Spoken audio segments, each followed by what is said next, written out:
happened to me on a dark night in 1976. It was December 19th, a day that would change my life forever. It was the day I died. You were dead for 19 minutes. When I came back, I did not come back the same. How do you feel? I did not come back alone.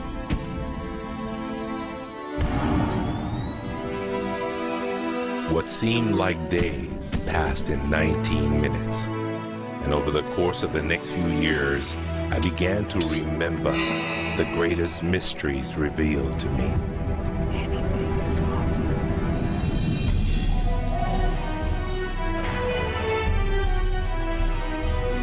I discovered a secret beyond any secret. The sum of all secrets. My eyes have seen something. You have seen nothing. It's out there, and I will find it. You will find nothing. It's like Solomon's gold.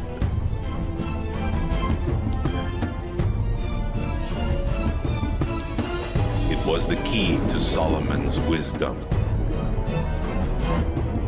The secrets of the Knights Templar and of the Freemasons.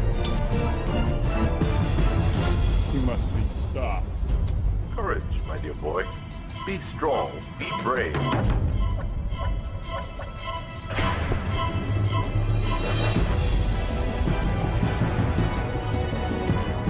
I challenged myself to find out everything I could. I found great teachers who knew this and began to seek them out.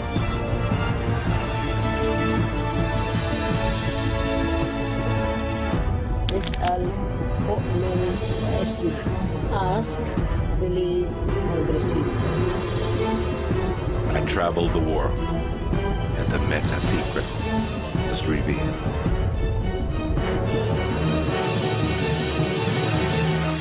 Time has come. I became a messenger to deliver all that was made known to me.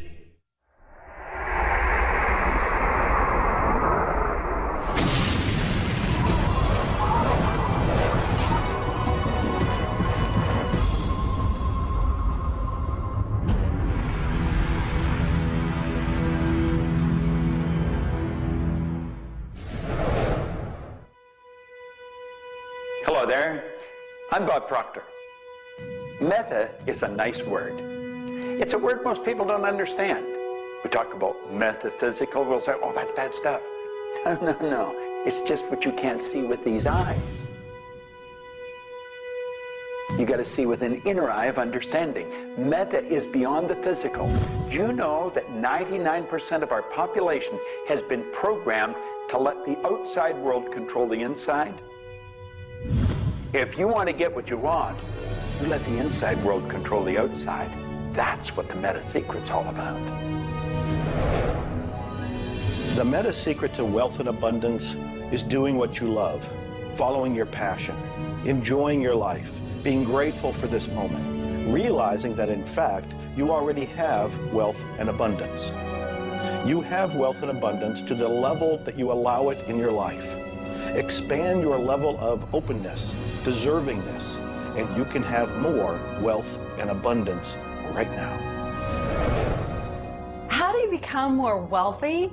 You become more grateful. Studies here in the U.S. show that grateful people earn more money and are better at innovation. So the first step to becoming more wealthy is become more grateful. Find the good in your world right now, and you'll take a first step to become more wealthy. The meta secret to wealth is knowing exactly what you want and then being willing to pay the price to get it. Most people think that wealth just comes out of having this impression in your mind that you're going to live an abundant life. And that's an important piece of it, but it's incomplete. If you look at the word attraction in the law of attraction, the last 6 letters spell action, A-C-T-I-O-N. One of my favorite words is satisfaction. We all want to have satisfaction. And again, in Latin, satis means enough. Enough action, satisfaction, enough action produces the result. You know, I've been very, very successful with the Chicken Soup for the Soul books, and everyone thinks, oh man, you were lucky, you had this great idea. And we use the law of attraction. We visualize and we put up posters around our office that simulated bestseller lists with our name #1. We visualize bookstore windows full of Chicken Soup for the Soul books, all of which came true. But there's a asking and a believing and a receiving, the 3 steps that I think of in the law of attraction. And the second part of believing is taking action. Because if you believe that your action is going to pay off, you'll take the action. So believing doesn't just mean like sitting there going, I believe I can be wealthy. It means doing the things that produce wealth. The key to abundance is to act in spite of fear, act in spite of doubt, act in spite of worry, act in spite of inconvenience, act in spite of uncertainty, act in spite of anything. If we're talking about metaphysical, we're talking about beyond the physical. So what we've got to do is go inside.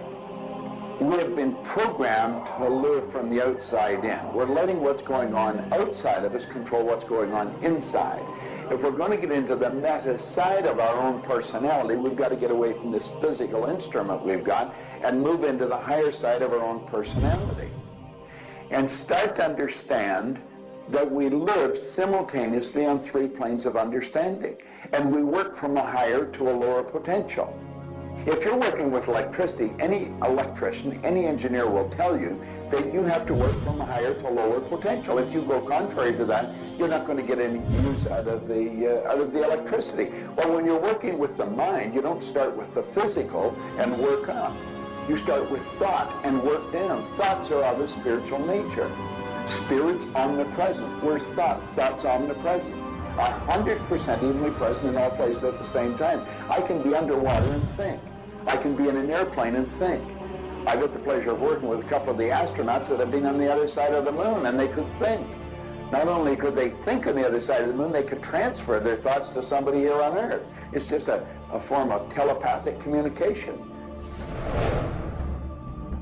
You know, it's been said that if you build it, they will come. I think if you build it, and you build something with true excellence, and you distinguish it in the marketplace, and you come up with a selling proposition, and you are aggressive in your marketing to the world, it's possible that people will come. But it's not inevitable that they will come. And sitting around passively visualizing things is not likely to get the world beating a path to your door. My meta secret about wealth ultimately is you've got to create a lot of value for a lot of people. And if you do that, you will bring a lot of wealth back to you. So by giving service and giving that which helps other people improve their lives, brings joy to them, brings service and products to them, if you do that and you keep expanding that, always be thinking about expanding your service to others. And if you do that, wealth is a foregone conclusion. First thing, quit listening to what everyone else is telling you what to do. And start paying attention to what you want to do. You see, I can look back with my memory, and I can remember going and saying, Mom, Dad, or to the teacher, I want to do so-and-so. And they'd say, now, how are you going to do that? See, what they didn't understand is I didn't know how to do it. But neither does anyone know how to do the things they want to do when they first think of it. You don't have to know how. You know, 2 young bicycle mechanics from Dayton, Ohio, in the United States of America, introduced us to a new kingdom. They were the first ones to fly in airplanes. The whole world believed that you couldn't do that. Anything heavier than air is attracted towards the center of the world. You can't fly. But they wanted to, and so they did. Well, clarity to me is a very different concept than I think a lot of people. The first thing I want to know is, what do you think you're trying to accomplish? The next thing I want to know is why are you trying to accomplish it? The next thing I want to know is, if you accomplish it, what do you really think is going to happen in your life? A lot of people come to me and they say, I want to grow my business, because I work a lot in the business world, the entrepreneurial world. I teach a concept, achievement concept, a concept that is predicated on taking action and implementing, called optimization. Optimization is getting the highest and the best use and result and outcome of your time, your efforts, your emotion, your life, your relationships. But you can't begin, and this is where a lot of people, I think, really fall down. You can't begin to optimize until you take the time to observe, examine, and identify not all, but the scope of options and alternatives and other possibilities available to you, number one, to achieve the goal, and number two, as an alternative goal. Clarity is power. Just by being clear, you will automatically begin to magnetize things to you, to your life. The law of mentalism is about the mind. Everything that we have ever created, everything that has ever existed, existed first in the mind. All thoughts are the beginning of all things real. All things that you can touch and feel began in the mind. So if you want to be wealthy, you've got to decide what wealth is to you. Define it. What does it mean? How much money do you have to have? For me, financial independence meant having $30 million producing income, which allows me the lifestyle I want without having to work. And so I've achieved that. But I knew exactly what I wanted because I looked at what it would cost me to live my lifestyle. Most people don't know their net worth. They don't know their income levels of what would be required to produce what they want. They say they want to own a yacht, but they don't know what a yacht costs. They don't know what it costs for the slippage fee. They don't know what it costs to maintain a yacht. So go out and create your ideal lifestyle and then figure out exactly what it would cost to live it, and then set that number as the number you want to achieve. Then believe you can achieve it. Visualize it every single day. Take action when the action comes. Ask for what you want. Reject rejection. Give up any idea of failure. Just persevere until you continue on, until you produce the result you want. The law of attraction's a good starting point for thinking about how to improve your life.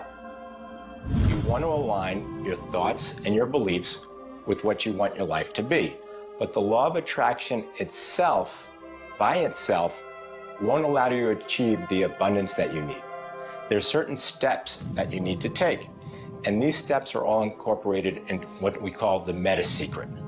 And the meta secret isn't one solitary method or one solitary system. The meta secret is a combination of tools, methodologies, and ways to understand the world and ways to understand how we can change the world. Until I started looking at who I was and who I wanted to become, nothing changed.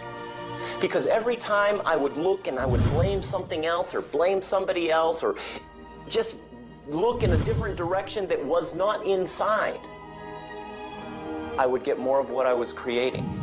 Because every time I created something, people would react to that. Every time I took an action that was blaming this or blaming that, people would react to that. And you know what? Then I would react to their reactions. And I was creating an environment that was busy. Instead, an environment that supported wealth and abundance. If you look around, there's nothing but the abundance everywhere that you see. You see the trees growing. You see businesses happening. This is wealth, this is prosperity, this is abundance. If it's not happening for you, it's because unconsciously you have beliefs, counter-intentions, negativity that actually blocks it from coming into your life. It's actually working the law of attraction all the time, but it's happening on an unconscious level. The abundance is there, the wealth is there, but if you don't feel it, if you're not expressing it, it's because inside of you, you may feel you don't deserve it. This is part of the unconscious work that has to be done in order for you to feel on a conscious, real, live, earth level what's happening with abundance and prosperity. Abundance, wealth is your natural birthright. If you're not feeling it, it's because of your unconscious beliefs. The law of correspondence, simply stated, is as above, so below, as within, so without. The law of correspondence is simply attesting to the fact that we are human creatures physically present, but we have minds and we have spirits. So we exist in more than just one plane. We might even be multidimensional beings with multidimensional thoughts, and there may be more to you than just meets the eye. If you want to be wealthy on the outside, you first have to become wealthy on the inside. As above, so below. As within, so without. First, you have to become wealthy in your thoughts. Then you become wealthy in your outer expression of that. You have to have a wealthy attitude. You have to have a wealthy, abundant thought form about who you are and what's possible. And when you have that, it will start to manifest outside of you. If a person wants to take a quantum leap rather than incremental steps, they have to begin by understanding that they can do that. There's a marvelous little book. It's called U Square. Now think of what that means. If you square a number, you multiply the number by the number, don't you? Well, when you square, you multiply your potential by your potential. It's astronomical. I mean, you just go off the board. The man that wrote the book, Price Pritchett, he said, when you're looking at a quantum leap, he says it looks ridiculous, utterly. But in retrospect, it looks like a natural thing to happen. It was without effort. It's with ease. And that's what quantum leaps are. What you're really doing is getting rid of limitations in your mind, and you're letting your mind just take off and build a great big idea. And you start before you're ready. You defy what the masses are controlled by. You've got to move into a space all of your own. Understand you're working with an infinite power that's omnipresent. It's with you all the time. It's closer than your breath. And you get in harmony with that and just release all thoughts of limitation and make up your mind you're going to take and just compound your effectiveness. That's essentially what I did. I didn't know what I was doing at the time. I didn't understand quantum leap, but I took my income from $4,000 a year to $175,000 in a year. And then it went over $1 million. And I had no understanding of what happened. Now understand this. I had been raised to believe that if you don't have a good formal education, that you'd never be able to do what I did. If you don't have experience, you can never do what I did. I had 2 months high school and I had a bad work record. But my income went from $4,000 to over $1 million a year. Now you can